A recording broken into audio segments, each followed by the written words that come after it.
Yes, sir. I will hold it for you, my classmate. Mr. Chairman, permission to proceed. From the Department of Public Works and Highways, Secretary Vivencio Dizon. From DBM, Department of Budget of Management, Undersecretary Rolando Toledo, and Assistant Secretary Mary Ann de la Vega.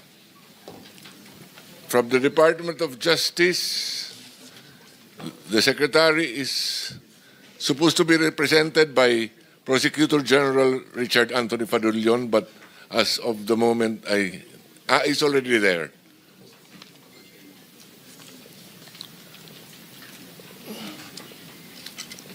From the PAGCOR, they are represented by Assistant Vice President for Gaming, Licensing and Development Department. Also, Attorney Matthew David. From the BIR, we have Assistant Commissioner James Roldan. From the Land Transportation Office, Assistant Secretary Vigor Mendoza II. From the Philippine Contractors Accreditation Board, Dr. Pericles Dakay. Engineer Arthur N. Escalante and Engineer Ernie Bagao, both from PICAP. Of the contractors, we have Mr. Mark Alan Arevalo, Wawaw Builders, Sally Santos, SYMS Construction Trading, Robert Imperio, IM Construction, Mina Elamparo Jose, WJ Construction, Pacifico Discaya, St. Gerard General Contractor Development Corporation. We also have the former district engineer of DPWH Bulacan First District. Engineer Alcantara had confirmed that he will attend. I don't know if he's arrived. Engineer Bryce Erickson Hernandez, DPWH Bulacan First District Engineering Office. Engineer R.J. Domasig and Engineer Merg Haron Laos. Undersecretary, I've been given a note that Undersecretary Janet Abuel from DBM is also here. That is all, Your Honor. Mr. Chair. I will ask. Mr. Chair. For a while, Okay. we will just administer the oath to those For those who are here for the first time, kindly stand and raise your right hand. Do you swear or affirm to tell the truth, the whole truth, and nothing but the truth in this proceeding? I do. Thank you. You may take your seats. Well, it's a pleasure of Senator Marcoleta. Thank you, Mr. Chair. In the agenda, I can see that Yusek Maria Catalina Cabral was invited, but I don't see her in this room, Mr. Chair. Why? May we hear from Secretary Vince Dizon? Mr. President, Mr. Chairman, good morning po sa members ng Blue Ribbon Committee, honorable members of the committee. I think for former Undersecretary Cabral, I just want to inform the body that I officially accepted the courtesy resignation of Undersecretary Cabral 2 nights ago. And I believe, Mr. Chairman, that I think she wrote a letter. No? She informed me by message late last night that she had written the committee to inform her of that, to inform the committee of her of the acceptance of her courtesy resignation, and thus I think requested not to attend. But of course, even if she is now just a private citizen and no longer part of the DPWH, I'm sure if the committee will require her to attend, she still must attend. No? But now no longer as a official of DPWH, but as a private citizen. Thank you, Secretary Dizon, for the information. Mr. Chair, I don't think her resignation will shield her from her responsibility. There are personal questions that we need to ask her. More particularly, Mr. Chair, your own expose, I still recall in your last privilege speech, her text message to Senator Soto is very damning. I mean, it is something that we need to properly process. It is something that is probably within the heart of the system of DPWH. So kahit na mag-resign po siya, it will not matter to us. There are personal questions that we need to ask. Salamat po. And the chair agrees. So if there is an motion to issue a subpoena and or subpoena duces tecum, then we'll put it into a vote. Yes, Mr. Chair, I move that former Yusek Cabral be still invited to appear before this committee. Invited or issue a subpoena. Or issue a subpoena. Better, Mr. Chair. Any objection? I second the motion. Properly seconded. So ordered. Mr. Chairman, if I may po, just to Yes, please. Secretary. consistent with this po, we have also made public that while former Undersecretary Cabral is no longer with the DPWH, we have been very clear in the new leadership of the DPWH that this does not in any way stop us from continuing our internal investigations on finding out who should be liable for the clear crimes that have been committed against our people. So we will continue that investigation regardless of whether she or any others will no longer be part of the DPWH. Thank you very much, Mr. Chairman. Thank you. Some administrative announcements. Secretary Dizon and the AMLC representatives present here asked the chair to be excused by noontime. So if there are questions that will be addressed to them, kindly ask the questions before 12 noon. Thank you very much. So Senator Pangilinan is recognized. Mr. President, I just conferred with the Vice Chairman. We are exchanging slots. He will go first and then I will follow. Chairman of the committee is recognized. Thank you, Mr. Chairman. As Vice Chairman of this committee, let me state at the outset, this investigation would not have been necessary had the concerned agencies simply did their job. The truth is they did not. What we see is negligence, if not outright complicity, that allowed this flood control anomaly to thrive. Nobody lifted a finger. Nobody fulfilled their mandate. Nobody cared. As if corruption has already become the norm in this country. Or is it not? Is it? Is corruption normal in this country? This is what this hearing is all about, to come up with a law so this will never ever happen again. Let me start with the GPBB. Are you here? The Government Procurement Policy Board? Can you come forward, please? I have some questions for you. Yes, please kindly come forward and take your seats. Na-administer na sila. Hindi pa, sir.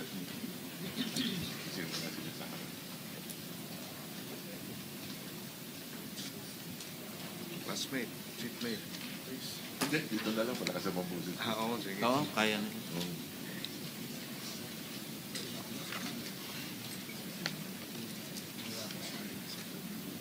And also, do we have the representative from the Bureau of Internal Revenue here?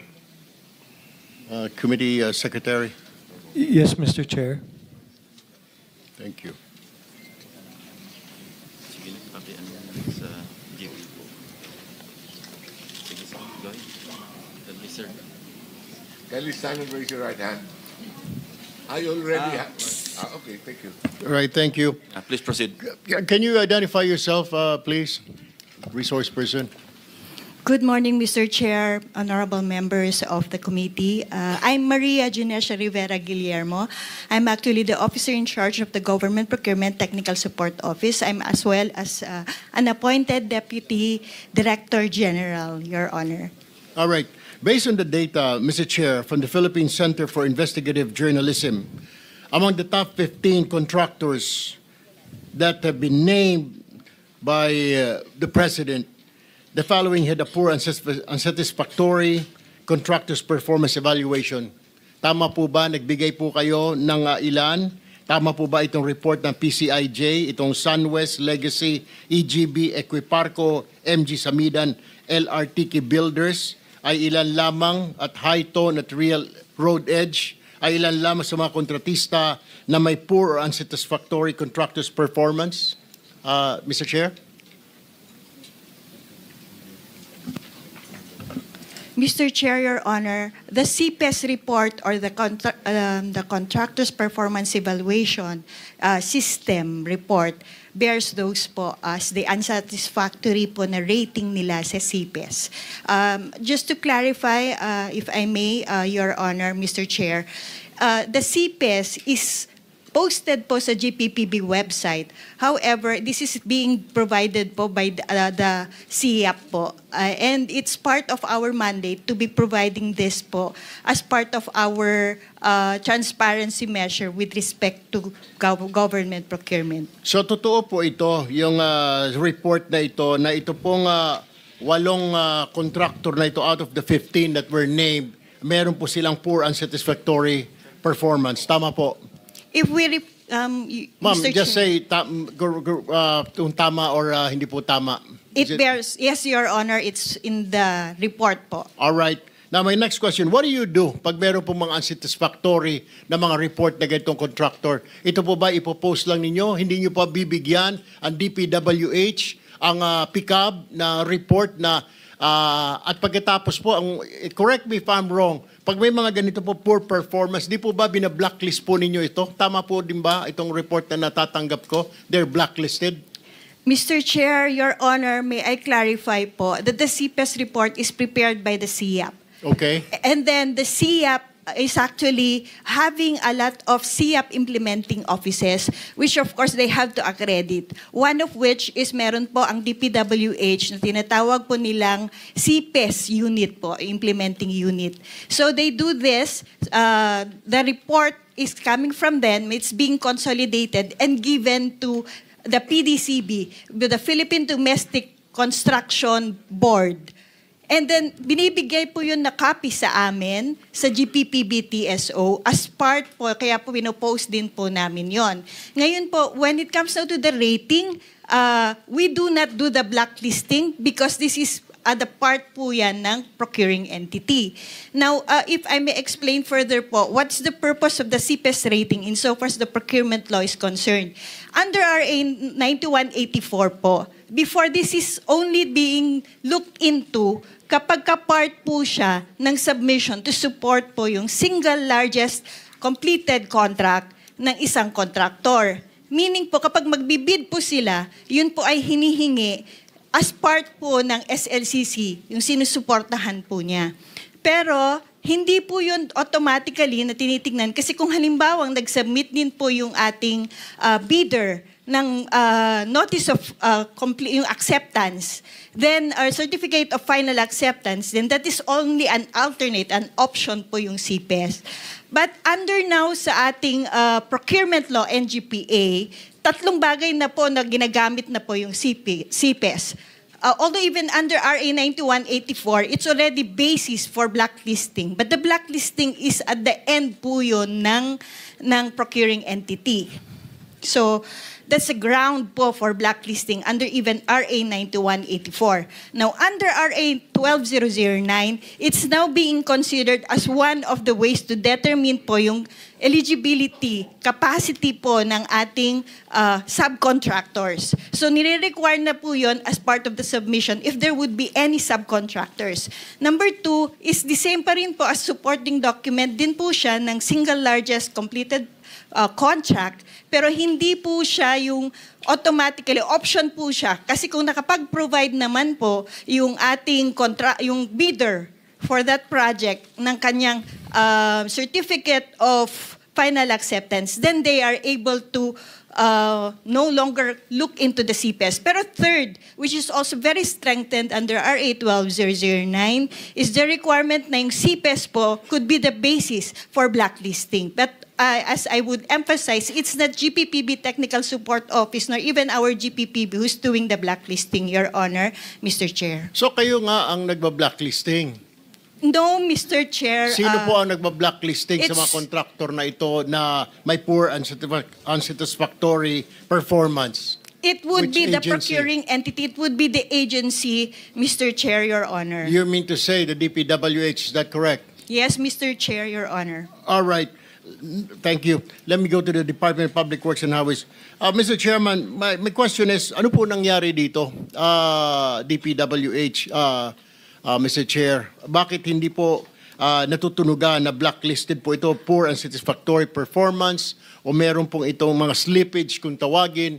Bakit nakalusot lalo na po itong sila Diskaya? Napakadaming proyekto dito, napakadaming poor and unsatisfactory performance, Mr. Chair. Maraming salamat po, Mr. Chairman, sa napakaganda at importanteng tanong. Yan din po ang tanong natin nung tayo po ay pumasok sa DPWH nitong nakaraang 2 linggo. At to give you a straight answer, Mr. Chairman, tingin ko po, ito pong mga CPES na ito at iba pang mga safeguards at iba pang mga dapat gawin ng ahensya ay hindi po ginagawa nitong nakaraan. That is the simple answer. In fact, Mr. President, ang nakakagulat pa po dito, hindi lang po bad performance ang hindi na-monitor at hindi na-actionan. In fact, marami po tayong nakita na isiniwagat na rin po ni Senator Lacson, ng ating chairman, sa kanyang privilege speech. Marami pa po dito mga proyekto na hindi lang bad for performance, no performance at all. In fact, marami pong mga ghost project na on record, may mga papeles po tayo, at ito nga po ang naging basehan natin sa mga kasong final natin ditong nakaraang linggo, na kahit na ang term ng kontrata, for example, 250, 300 days, lumalabas po sa mga papeles, miraculously, natapos po kuno itong mga proyektong to at nabayaran po itong ibang mga contractor dito within months.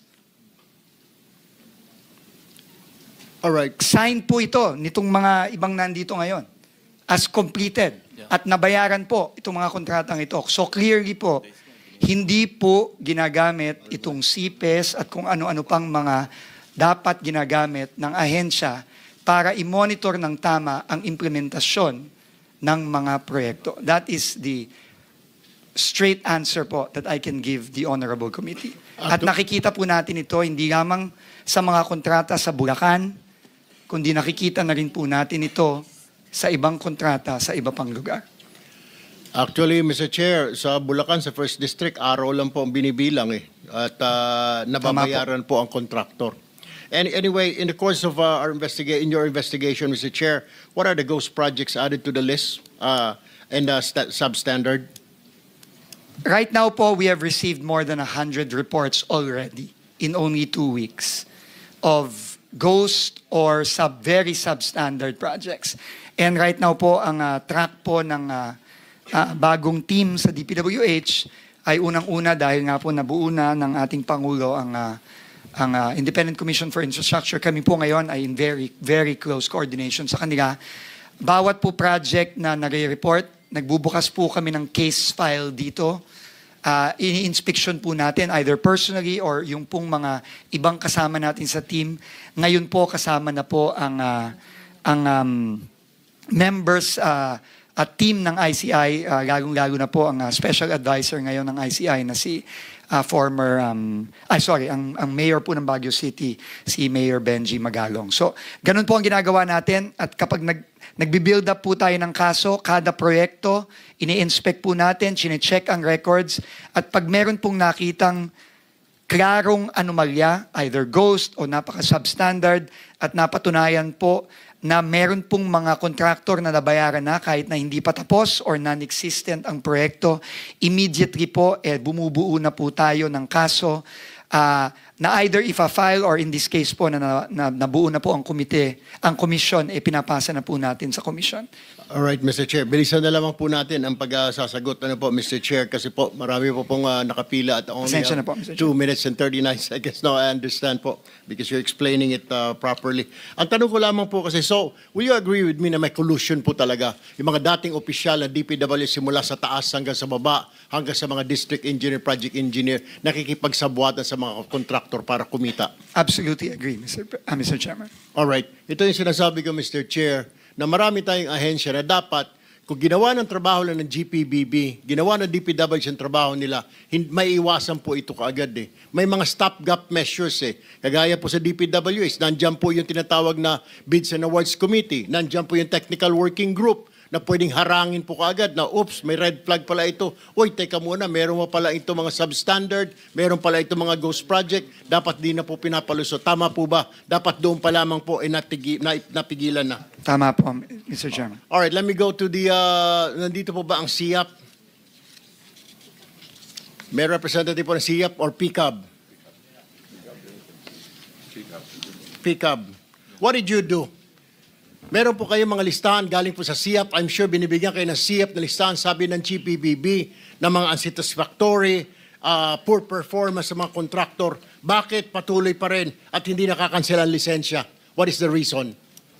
The list, Your Honor, is given to PDCB, the Philippine Domestic Contractors. Kindly identify yourself. I'm Pericles P. Dakay. I'm the chair of PCAB, Your Honor. Former chair? Chair. Yeah. Former. Is he the For- former chair? Okay. So, alam ho ninyo, under po sa Republic Act 4566, may kapangyarihan po kayo na mag-imbestiga at aksyonan ang anumang mga kontraktor o isuspende, i-revoke ang kanilang lisensya. Tama po ba yon? Yes, Your Honor. Alright. Bakit hindi nga po nasuspende, patuloy, lalo na po itong mga diskaya, nakakuha pa ng bilyon, daan-daang bilyong kontrata? What did you do? We act, Your Honor, when there is a complaint that is forwarded. So, to our kung wala pong complaint, hindi po kayo kikilos. Tama. Dahil walang complaint, hindi kikilos. Though meron po kayong katibayan, may report na na poor performance yung kanilang trabaho, substandard, hindi po kayo kikilos. No, Your Honor. There was no report that was forwarded to us regarding substandard performance from. Hindi kayo binigyan ng SIAP dahil the GPBB is saying na galing sa SIAP yung mga report ng substandard? Or are you lying? No, I'm not lying, Your Honor, because Kasasabi lang po ng GPBB kanina na galing sa SIAP. Under kayo sa SIAP, di po ba? Yes. Dapat po kayo po nag-iimbestiga rito. Bakit hindi po? that's the Philippine Domestic Construction Board, Your Honor. Kaya nga po, hindi kayo binibigyan ng kopya na SIAP. No, Your Honor. Hindi kayo binibigyan. O siguro kasi busy lang din kayo sa paghahanap ng proyekto sa gobyerno. Kasi isa sa mga requirement, dapat kontraktor ang mga board member ng PCAB. Mr. Chairman, member ng PCAB. Mr. Chairman, I have, for your information, I have filed a resolution to review. We have to review this law kasi kalukuhan po ito. It directly go against dito sa sinasabi nating conflict of interest, Mr. Chair. Yes, kindly wind up because you have 10 seconds left. No, Thank that's you. all. That's it for me, Mr. Chair. I'll just do another round of questioning in the second round, Mr. Chair. Thank you very much, Senator Erwin Tulfo. Senator Pangilinan is recognized. Thank you, Mr. Chairman. Magandang umaga. Ang ilang mga katanungan, direkta na sa mga tanong. Secretary Dizon, nabanggit ninyo, 100 ghost projects and substandard projects. Tama po ba yan? Opo, yun pa lang Yes. po ang natatanggap naming mga reports as In of the last, today. in the Last last, 2 weeks alone. meron na ba kayong findings? Sino-sino ang top 15 doon sa 100 mga substandard o kaya ghost projects? Ghost projects muna. Meron na po tayong Sino ang mga top notcher? Opo, meron na po tayong ilang mga findings. Ito po ay ongoing ang ating case investigations. Pero ang pwede ko pong sabihin ngayon, yung pong na-file nating kaso nung nakaraang Huwebes against 26 individuals, including 20 DPWH and former DPWH personnel, as well as several contractors. No? Kasama po dun sa mga na-discover nating ghost projects, unang-una po yung binisita ng ating Pangulo mismo sa Baliwag. Ito po ay, ang contractor po dito ay Sims Construction. Meron din pong ghost project na pinilit na hinahabol kahit na last year pa po sinabi na completed na. Pero pag-alaman po natin na 3 weeks o 1 month ago lang nagsimula ulit ang trabaho para lang ipakita na merong project doon. Ito po ay sa Wawaw Builders, no? At meron din po tayong kinasuhan sa St. Timothy Construction Company. Yun po ang mga contractor na nakasuhan na po natin as of now. Pero kami po ngayon ay tuloy-tuloy pa rin po ang case build-up at pagbubuo ng kaso na nakikipagtulungan po tayo ngayon sa ICI. St. Timothy. Opo. Sino ang kontraktor ng St. Timothy? Diskaya po. I think lumabas na rin po yun dito sa mga hearings Yes. yung nakaraan. Dahil sa kanilang sumpang salaysay, sabi nila wala silang mga ghost project o wala silang mga substandard.